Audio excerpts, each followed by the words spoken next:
Welcome to my YouTube channel. आज जो हमारा टॉपिक है वो है डिमांड शेड्यूल। तो हमने पिछले लेक्चर में डिमांड डिस्कस किया था कि डिमांड क्या होती है। अब इस लेक्चर में हम डिस्कस करेंगे कि डिमांड शेड्यूल क्या होता है और कितने टाइप्स का होता है और इसकी ग्राफिकल रिप्रेजेंटेशन कैसे होती है। तो सबसे पहले हमें इसके लिए डिमांड पता होना चाहिए कि क्या होती है। तो डिमांड होती है हमारी किसी भी चीज को खरीदने की जो इच्छा है उसको क्या कहते हैं, डिमांड। जिसको हम यूज करना चाहते हैं, खरीदना चाहते हैं, उसको क्या कहते हैं, डिमांड। और शेड्यूल क्या है?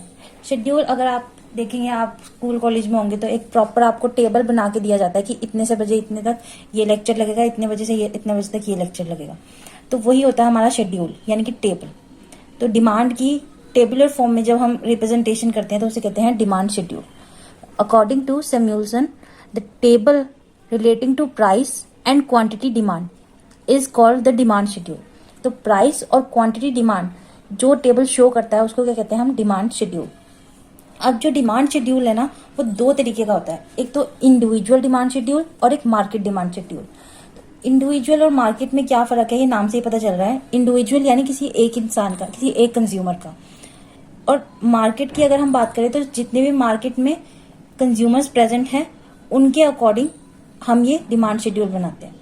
तो यहाँ पे सिर्फ एक इंसान के अकॉर्डिंग, एक कंज्यूमर के अकॉर्डिंग डिमांड शेड्यूल बनाया जाता है, और यहाँ पे मार्केट में जितने भी कंज्यूमर प्रेजेंट हैं उनके हिसाब से डिमांड शेड्यूल बनाया जाता है। अब ये दोनों हम एक एक करके डिस्कस करेंगे ताकि अच्छे से समझ आ जाए इसका टेबल कैसे बनेगा, इसकी ग्राफिकल रिप्रेजेंटेशन कैसे होगी। तो सबसे पहले है हमारे पास individual demand schedule. Individual demand schedule refers to demand schedule of an individual buyer of a commodity in the market. यानी कि किसी एक इंडिविजुअल, बोल रहे हैं इंडिविजुअल बायर, यानी किसी एक बायर की जब हम डिमांड देखते हैं कमोडिटी को लेके मार्केट के अंदर तो उसको क्या कहते हैं हम, इंडिविजुअल डिमांड शेड्यूल। तो उसका टेबुलर रिप्रेजेंटेशन जब हम करेंगे इस तरीके से तो इसको क्या कहेंगे हम, डिमांड शेड्यूल। तो यहाँ हमने ले लिया है प्राइस ऑफ कमोडिटी और यहाँ हमने ले लिया है क्वांटिटी डिमांड। ठीक है, क्वांटिटी डिमांड देखो, जैसे जैसे हमने प्राइस कमोडिटी का बढ़ाया है, 1 से 2 किया, 2 से 3, 3 से 4, तो क्वांटिटी हमने क्या करती जा रहे हैं, कम, 4 to 3, 3 to 2, ऐसे 2 to 1। तो धीरे धीरे क्या कर रहे हैं, क्वांटिटी घटाते जा रहे हैं। जैसे जैसे हमने प्राइस बढ़ाया वैसे वैसे हमने क्वांटिटी घटा दी। अब इसी को ग्राफिकल रिप्रेजेंटेशन करना क्या कहलाता है, हमारा डिमांड कर्व। ठीक है, ये हमने ले लिया एक्स एक्सिस और ये हमने ले लिया वाई एक्सिस। तो एक्स एक्सिस पे हमने लिया है क्वांटिटी डिमांड और यहाँ वाई एक्सिस पे हमने लिया है प्राइस ऑफ कमोडिटी। अब जब हमारे पास प्राइस है 1 रुपी तो हमारे यूनिट कितनी परचेज करी है, 4, तो 1 पे 4 पॉइंट प्लॉट कर दिया। फिर यहाँ पे हमने लिया है 2 रुपीज, तो यहाँ पे हमने 3 यूनिट यानी 3 kg मान लीजिए, तो उसके अकॉर्डिंग तो 2 पे हमने 3 प्लॉट कर दिया। ऐसे ही हमने 3 जब प्राइस कर दिया तो उसकी क्वांटिटी क्या कर दी, और कम कर दी, तो 3 पर हमने 2 प्लॉट कराई है। ऐसे ही 4 पे 1, तो 4 पे 1। जब हम इन पॉइंट्स को मिलाएंगे तो ये हमारे पास जो बन जाएगा ये हो जाएगा हमारा डिमांड कर्व। ये क्या है, हमारा डिमांड कर्व। और इसको हम रिप्रेजेंट कैसे करते हैं, देखो डी ऐसे रिप्रेजेंट करना है इसको, डी करके। तो ये डिमांड हमारा कर्व बन गया। यहाँ पे हमारे पास दो चीजें आई हैं। अब एक तो देखो कैसे जा रहा है, ये नीचे की तरफ जा रहा है। जैसे जैसे हम प्राइस बढ़ा रहे हैं वैसे वैसे क्वांटिटी कम कर रहे हैं, तो ये इस तरीके से जा रहा है, डिमांड नीचे की तरफ जा रही है। तो यही है यहाँ पे demand curve slopes downward, it shows inverse relationship between price and quantity demand. दो चीजें कही है, एक तो कि ये डाउनवर्ड जा रहा है तो डिमांड कर्व स्लोप्स डाउनवर्ड, पहली बात। और दूसरी बात क्या है कि इनवर्स रिलेशनशिप है किसमें, प्राइस और क्वांटिटी में। ये जो वर्ड है इनवर्स रिलेशनशिप, ये इसका मतलब क्या है, इसका मतलब ये है कि जैसे जैसे प्राइस बढ़ाए वैसे वैसे क्वांटिटी कम कर दे, या जैसे जैसे क्वांटिटी कम कर रहे हैं वैसे वैसे प्राइस बढ़ाने पड़ते हैं। तो यहाँ पे मैं लिख देती हूँ इनवर्स रिलेशनशिप जो है इसका मीनिंग। तो जैसे जैसे हमने यहाँ पे क्या करा है, प्राइस को इंक्रीज करा है 1 to 2, 2 to 3, 3 to 4, वैसे वैसे हमने क्वांटिटी को क्या करा है, कम, 4 to 3, 3 to 2, 2 to 1। तो इस तरीके से क्वांटिटी डिमांडेड हमने कम कर दी। तो यही होता है इनवर्स रिलेशनशिप, जब एक चीज का फर्क दूसरी चीज पे दिखे और वो भी उल्टा दिखे, इसलिए इनवर्स रिलेशनशिप। अब हमारे पास इसकी एक डेफिनेशन भी पूछी जा सकती है डिमांड कर्व की। तो डिमांड कर्व आपको पता होना चाहिए कि ये क्या है, it is graphical representation of demand schedule. किसका ग्राफिकल रिप्रेजेंटेशन है, डिमांड शेड्यूल का ग्राफिकल रिप्रेजेंटेशन है। डिमांड शेड्यूल तो क्या हो गया, ये टेबल हो गया, और इसी का ग्राफिकल रिप्रेजेंटेशन क्या हो जाएगा हमारे पास, डिमांड शेड्यूल। तो नेक्स्ट अब हमारे पास है मार्केट डिमांड शेड्यूल। तो नाम से ही पता चल रहा है मार्केट डिमांड शेड्यूल, यानी कि जो मार्केट के लिए हो, यानी पूरे मार्केट के लिए।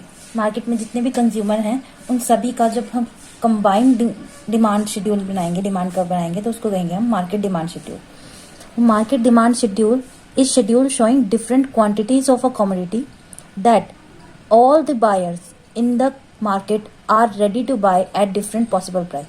वहां पे था इंडिविजुअल बायर और यहाँ पे है ऑल द बायर। तो देखो, जब भी हम ये वाला मार्केट डिमांड का शेड्यूल एक्सप्लेन करेंगे तो हमारे पास एक एजम्पशन लेनी जरूरी है कि हम लिमिटेड कंज्यूमर्स लेंगे। तो यहाँ हम इसको एज्यूम कर लेंगे कि यहाँ पे मार्केट में कितने बायर्स हैं, सिर्फ 2 ही बायर्स हैं, क्योंकि ऐसे तो बहुत सारे बायर होंगे ना, इसलिए हम यहाँ पे 2 बायर्स को एज्यूम कर लेंगे कि मार्केट में एग्जिस्ट करते हैं। तो यहाँ हमने ले लिया है प्राइस ऑफ कमोडिटी, यहाँ हमने ले लिया है ए की डिमांड, यहाँ हमने ले लिया बी की डिमांड। ये मिस्टर ए हो गया, ये मिस्टर बी हो गया। अब इन दोनों की जब हम डिमांड कंबाइन कर देंगे तो मार्केट डिमांड कब बन जाएगा, सॉरी मार्केट डिमांड शेड्यूल बन जाएगा। तो जैसे जैसे हमने देखो प्राइस बढ़ाया, वैसे वैसे ए की डिमांड क्या हुई, कम होती गई। पहले 4 थी, फिर 3 हुई, 2 हुई, 1 होगी। ऐसे ही बी की डिमांड क्या हो जाएगी, कम। 5 से 4 हुई, 4 से 3, 3 to 1, सॉरी 3 to 2। अब जब हम इन दोनों को एडिशन कर देंगे तो हमारे पास जितने भी बायर्स होंगे, अभी हमने यहाँ पे 2 लिए हैं, आप 3 ले सकते हैं, आप 4 ले सकते हैं। तो पर आपको ये लाइन लिखनी बहुत इंपॉर्टेंट है कि there are only 2 buyer in the market. ये हम क्या कर रहे हैं, अज्यूम कर रहे हैं, मान के चल रहे हैं। तो ये लाइन बहुत इंपॉर्टेंट है लिखनी, तभी हमारा मार्केट डिमांड एक्चुअल में अप्रोप्रिएटली बन पाएगा। इन दोनों का एडिशन किया तो हमने क्या कर दिया,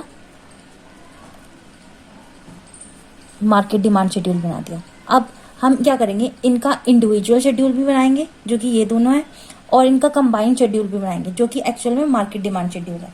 देखो, पहले हमने क्या प्लॉट किया है, प्राइस ऑफ कमोडिटी और ए की डिमांड। तो यहाँ हमने ले लिया क्वांटिटी और यहाँ ले लिया हमने प्राइस। तो प्राइस हमने 1 पे 4, तो यहाँ प्राइस 1 है और क्वांटिटी 4, प्राइस 2 है और क्वांटिटी 3, ऐसे ही 2 पे 3। तो 3 है प्राइस और क्वांटिटी 2, 3 पे 2। ऐसे ही 4 प्राइस है तो क्वांटिटी 1, 4 पे 1। तो ये हमारा आ गया ए की डिमांड का। अब ऐसे ही हमने बी का डिमांड का बनाना है। यहाँ हमने ले लिया क्वांटिटी और यहाँ हमने ले लिया है प्राइस। तो प्राइस 1 है, क्वांटिटी 5, तो 1 पर 5।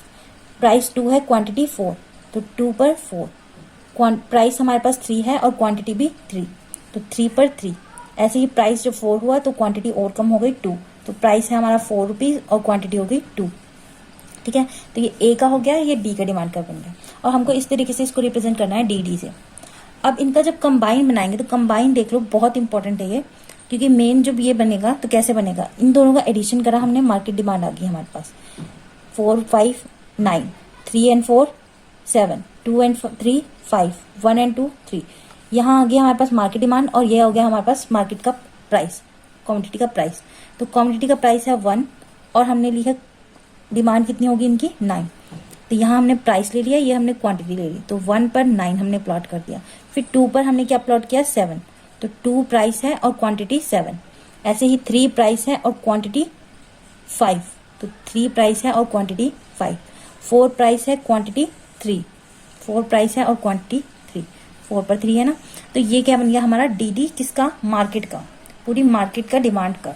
अब इसमें अभी आपको एक चीज कॉमन दिख रही होगी, जैसे जैसे इन सब में जैसे जैसे प्राइस बढ़ा है, क्वांटिटी डिमांडेड कम होती गई है। तो यहाँ पे ये इंपॉर्टेंट है बहुत ज्यादा, जैसे जैसे प्राइस बढ़ेगा क्वांटिटी का, वैसे वैसे क्वांटिटी डिमांड क्या हो जाएगी, कम हो जाएगी। तो वैसे तो ये आपको नोट्स प्रोवाइड करे जा रहे हैं, पर लेकिन आप इसको अपने हाथ से भी बनाइए और लिखिए, तभी आप एग्जामिनेशन में अटेम्प्ट कर पाएंगे, क्योंकि ये डिमांड कर्व्स की प्रैक्टिस करना बहुत जरूरी है। आई होप आपको ये टॉपिक अच्छे से समझ आया होगा। Thank you.